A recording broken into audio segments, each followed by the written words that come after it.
So, kamusta po mga ka-Streetwise? Ako po si Takero Miyamoto at welcome po sa aking munting channel.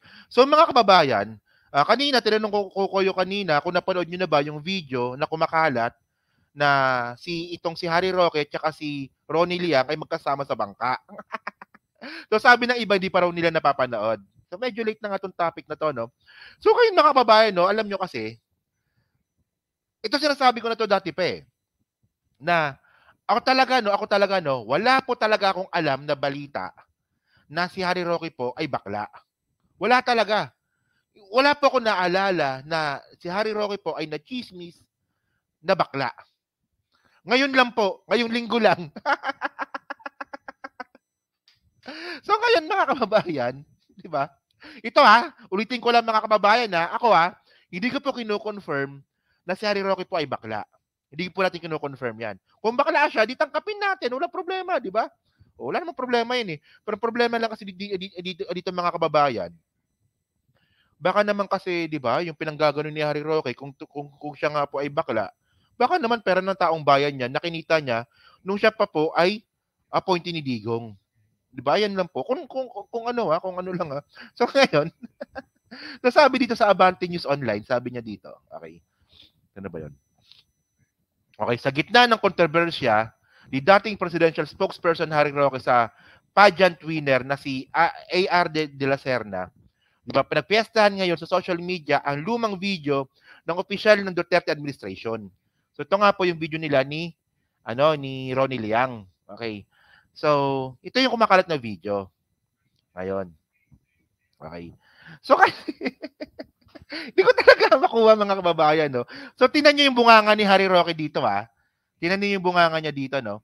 Hindi kasi, medyo unusual lang sa akin to, no? Kasi, sabi kasi ng iba, matagal na raw po nilang nababalita or naririnig yung chismis na bakla si Harry Roque. Pero ako kasi ngayon lang. ngayon ko lang talaga ngayon ko lang po talaga ito na na balitaan, di ba? So ngayon ito ito. Si Ronnie Liang to, di ba? Sige. So, ito. Saan na ba 'yon? Teka. Ito. Sige. Pareho. Yan na. Tignan nyo Ito, sige. Pero alam nyo, pareho kaming virgin ni Ronnie Liang dito. First time in Dinagat. Yes, okay. Talagang gabaha ang gwapa diri Dinagat. Oo nga, lalo na kami.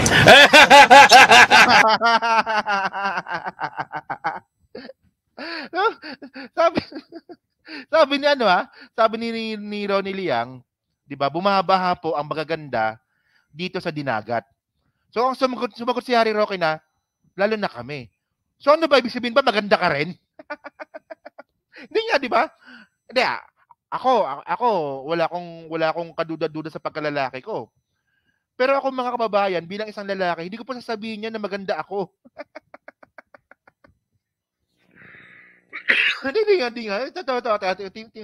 Tingnan niyo Yung sinabi ni yung sabi ni Ronnie Liang. I'm in Dinagat. Yes, okay. Talagang gabaha ang gwapa diri Dinagat. Oo nga, lalo na kami.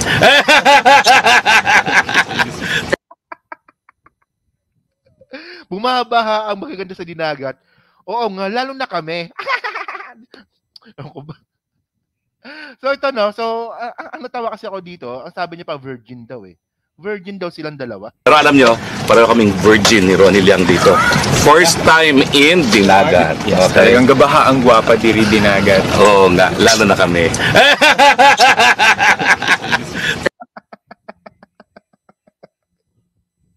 Roque, ano ka ba, Roque? Lagyan ka. Hindi ko alam na may mga ganyan kang klaseng mga video. Lang kakala ko lalaki ka. Sige. Tapos ito pa, continue natin Sige. So maya tignan natin kung mapapatopless natin si Ronnie Liang. Okay. Tingnan niyo yung bunganga ni Harry Roque dito. Nung sinabi niya yung word na topless, yung bunganga niya. Tingnan niyo kumakagat Si Ronnie Liang. Okay.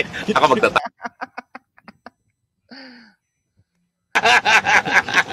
So maya tignan natin kung mapapatopless natin si Ronnie Liang. Okay. Ako topless ako. See you later. See you later, alligator. So ngayon, excuse me Hindi So actually mga kababayan, si Harry Roque po sumagot na. 'Di ba? Pero yung yung allegation kay Harry Roque na siya po ay bakla, hindi pa po siya sumasagot. Di sa akin na importante ko para sa akin importante na malaman natin kung totoo ba na bakla siya. 'Di ba? Ito lang no kasi ako sinasabi ko naman hindi ko naman kino-confirm na bakla yan eh. Kasi meron kasi 'di ba? Madalas naman nangyayari yan na napagbibintang ang bakla, no? So ngayon, ang sabi ngayon ni Harry Roque, magta-topless daw po siya. So ano ba yung itsura ni Harry Roque kung magta-topless to, no? Hindi nga, ano bang itsura niya kung magta-topless siya? Malamang ganito. Sabi niya magta-topless daw siya malamang ganito itsura niyan. Ano ba laki? Teka lang, no? Hindi, kasi bawal sa YouTube yan. So yan, di ba? Kinikilig ako. Grabe na. Ay, Kuya Roy! Kinikilig kay Harry Roque, Kuya Roy! So yan, magta-topless daw po siya. Sabi niya, ito Kuya Roy, magta-topless daw siya. So ngayon mga kababayan, hindi na niya. Okay. So sumagot na rin po kasi sa Harry Roque, di ba? Sa mga issue po na yan. So teka lang, no. Ito. So hindi, ano pala? Yung ano pala ni Ronnie Liang. Sumagot pala si Ronnie Liang dito. So ito yung sabi ni Ronnie Liang, no. Sabi ni Ronnie Liang ito. Na si Ronnie Liang, naalaga siya ni dating presidential spokesperson Harry Roque. Kasunod yan na nag-viral yung video nila na nilalagyan ng mali siya ng ilang netizen. So maya-maya tignan natin kung mapapatopless natin si Ronnie Liang. Okay. Ang video po yan ay luma na. Kuha ito noong 2022 nang magkasama sina Liang at Roque sa Dinagat Islands. Bukod dyan, inungkat din ng netizens ang guest appearance ni Liang sa online program noon ni Roque. Ayon sa kampo ng singer, bumisita noon sa Dinagat Island si Liang para mamahagi ng relief goods sa mga biktima ng Bagyong Odette. Pumunta siya roon bilang kinatawan ng Philippine Army dahil isa siyang reservist. Nakasama lang daw niya si Roque sa paglilibot sa isla. Lumutang ang mga video na ito matapos kumalat na travel companion ni Roque ang dating Mr. Supranational na si A.R. De La Serna. Nauna nang sinabi ni Roque na empleyado niya noon si De La Serna at ito nag-handle ng kanyang social media. So ngayon, tinanggi ngayon ni Ronnie Liang. Diba? Tinanggi ni Ronnie Liang na siya po ay... Pareho kaming... Ito po ay bata ni Harry Roque. Pero natawa lang ako sa video ni Harry Roque, no? So kasi pumitik eh. Sabi ni Harry Roque, no? Tingnan natin kung mapapatopless natin si Ronnie Liang. Napag gano'n. Tingnan natin kung mapapatopless natin si Ronnie Liang. So ngayon mga kababayan, lahat po kasi ng bakla issue po na yan, na kinaharap ngayon ni Harry Roque, nagsimula po yan dahil po kay AR, no? AR De La Serna. Okay. So ngayon ito, no, actually, no, na-content ko na to, no, pero gusto ko lang bigyan ng opinion ulit to, no. Ito yung sinabi ni Harry Roque dati eh. Ito, tingnan niyo. Na wala pong kriminal na nakita sila doon sa mga sulat. Yan po yung mga papeles na appointment at wala po talagang kriminal na intent dyan. So lininaw na po yan ng polis. Siya po ay galing sa isang political family na De La Serna. Ang lolo po niya naging dating gobernador ng Bohol. Ang lolo niya sa side ng nanay niya ay dating vice mayor. Siya po ay isang college graduate at siya po ay kinuha ko bilang isang IT. Sila po ang nag-handle. Isang grupo po yan ng mga barkada na nag-handle po ng aking IT. Alam nyo kasi mga kababayan, no? Ito yung nakalimutan ko sabihin nung huli ko na content ito eh. So ngayon sinasabi ngayon ni Harry Roque dito sa interview na to na itong si AR De La Serna ay isa po sa mga political family. And then nag-aaral ngayon, 'di ba? Nagpatuloy para mag-aral.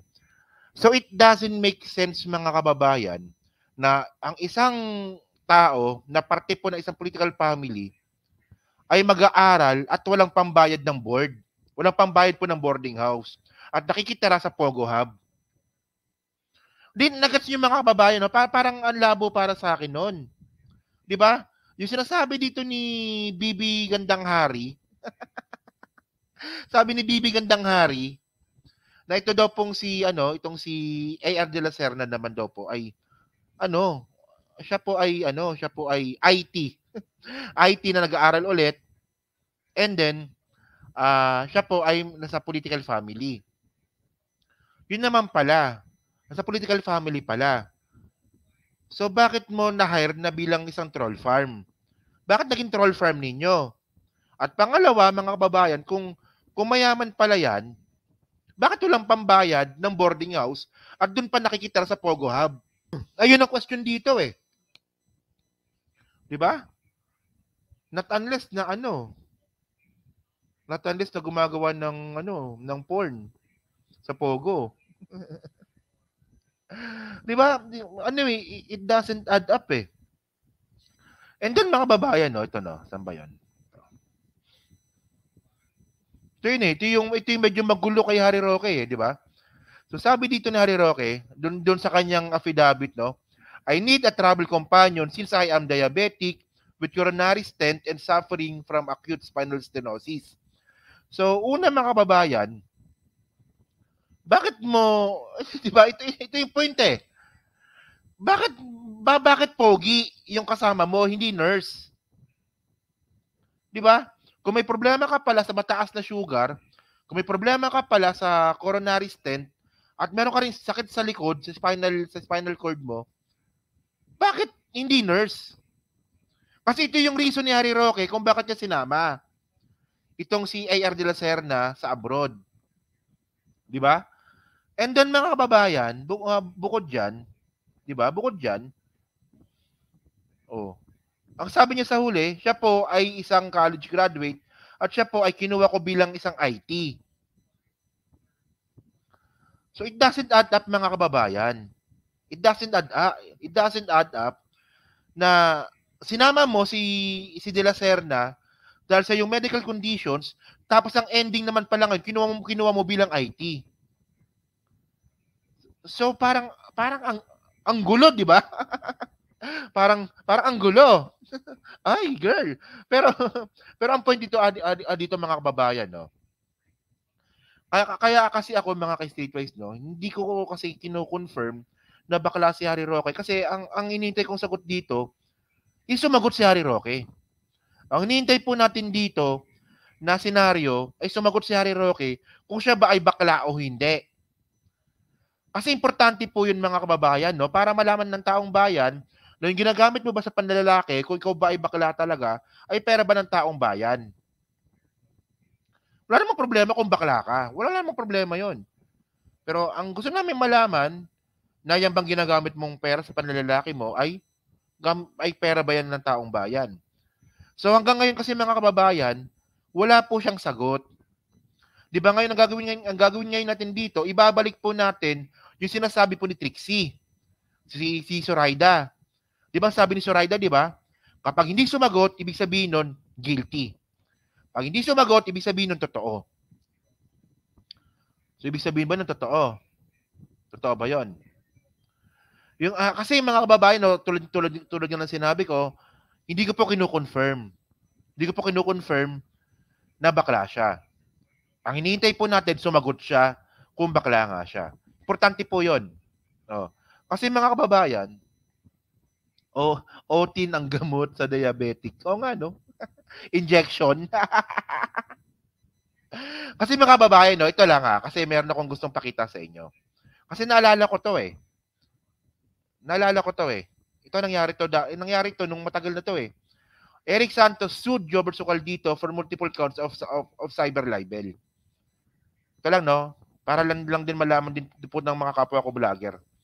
So sabi dito, ano ba ang pinagmulan ng pagdemanda ni na Eric at Erickson laban kay Jobert, di ba? Sunod-sunod ng blind items na inilathala ni Jobert sa kanyang Facebook account mula March 10 hanggang March 22, 2017.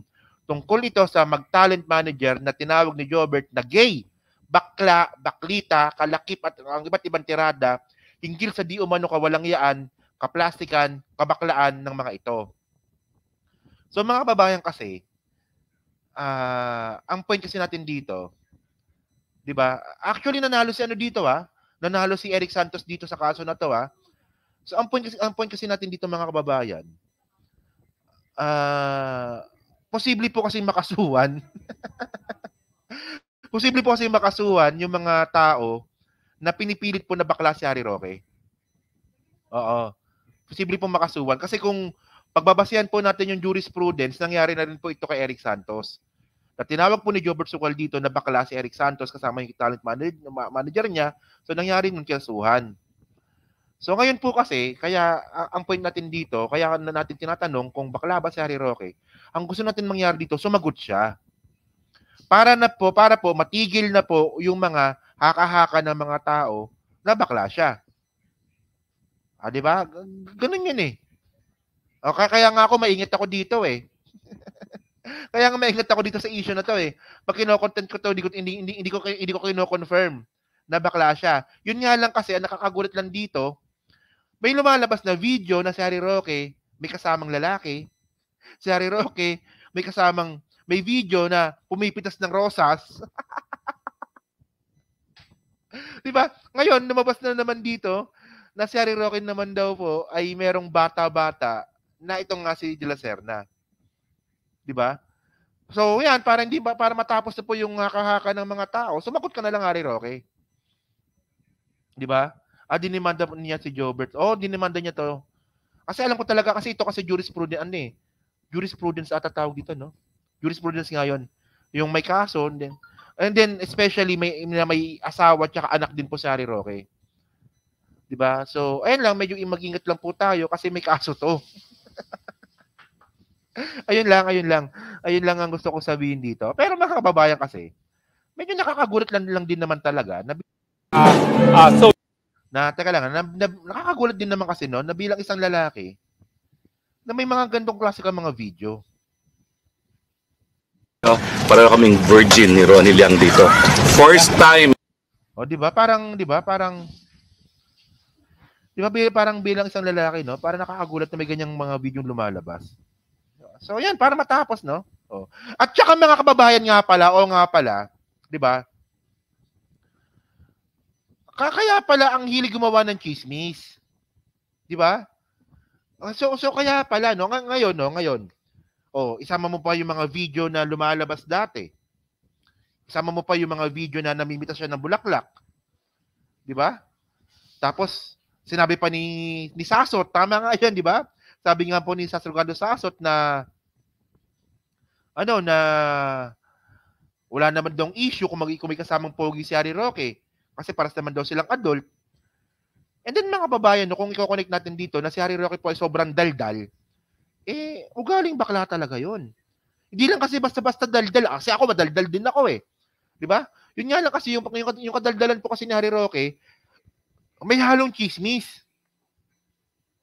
May halong chismis. At yung pagiging chismoso mga kababayan, gawain din po ng bakla yun. Di ba? So yun, di ba? So, ano ba? Kung kukonek lang natin, di ba? At tayo, nagkukonek lang tayo. Tayo, nagbibigay lang tayo ng opinion at tayo po, naghanap lang po tayo ng kasagutan. Di ba? So yun mga kababayan, no? So kayo po mga ka-Streetwise, no? Diyan po sa 800 po na nanonood ngayon. Ano masabi nyo nga po dito, di ba? Sa kumakalat po na video ni Harry Roque kay Ronnie Liang. And then, ano rin pa masabi nyo nga po dito kasi meron palang jurisprudence na pwede palang kasuhan. Kasi ang point kasi dito mga kababayan, no? Yung libel case kasi mga ka-Streetwise, hindi yan usapin kung totoo ba o hindi yung sinasabi mo. Ang usapin kasi dito, yung intention. Yung intention. Kunwari tayo, yan, mga nagko-comment dyan. Nagbibigay ng opinion na, ay bakla siguro yan. Ay bakla yun si Harry Roque. Yan, okay lang yan eh. Pero kapag pag ang intensyon na po natin ay siraan na si Harry Roque regarding sa kanyang kabaklaan, di umano, ang tinitingnan po kasi sa libel case tsaka sa defamation case, yung intention. Kaya nga ako maingat ako diyan eh.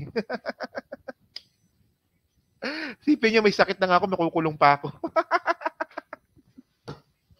So yun mga kababayan, no? So dyan po sa 800 pa nanonood, so hindi pa po nakakapag-like, pa-like na lang po ng video po na to, dyan po sa Team Replays, ano nga po masasabi nyo nga po dito, so kumakahalat po na video ni Harry Roque kay Ronnie Liang, at sasagot nga rin po, at doon din po sasagot ni Ronnie Liang dito nga po kay Harry Roque. So yun mga kababayan, no? Oh. As agree, may masabi lang si Bibi Gandang. Yan, okay lang yung mga ganyang comment, di ba? Diba? Bibi Gandang Hari. So yun mga kababayan, so para comment lang po sa baba, binabasa ko pong lahat yan. Then next topic po tayo, no?